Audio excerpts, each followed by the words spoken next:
Hello guys, আজকে নিউটিয়াতে admission ছিল। তো তোমার দেখা হয়নি, অনেক বিজি ছিলাম বলো ভিডিওটা করতে পারিনি। তো এবার ভিডিও চালু করবো। তো আমরা যখন গেলাম সেখানে গিয়ে পৌঁছালাম, আমাদের টাইম ছিল হচ্ছে দুপুর 1টা। আমরা গিয়েছিলাম 12:30টার দিকে। তখন গিয়ে দেখলাম যে সিনিয়রদের ক্লাস হচ্ছে। স্যার বললো একটু বসো তোমরা, তারপরে আমাদের ক্লাস হবে।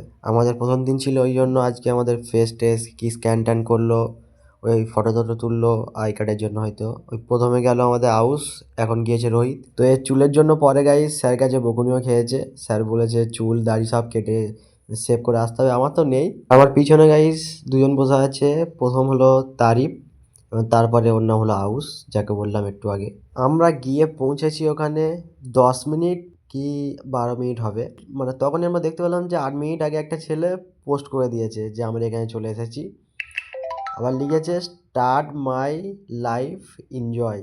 হ্যাঁ, মানে সেন্টেন্সের কোনো জ্ঞান নেই গাইস। তোমরা এর মানে কি বুঝেছো এই সেন্টেন্সটা, তোমরা একটু কমেন্টে বলো।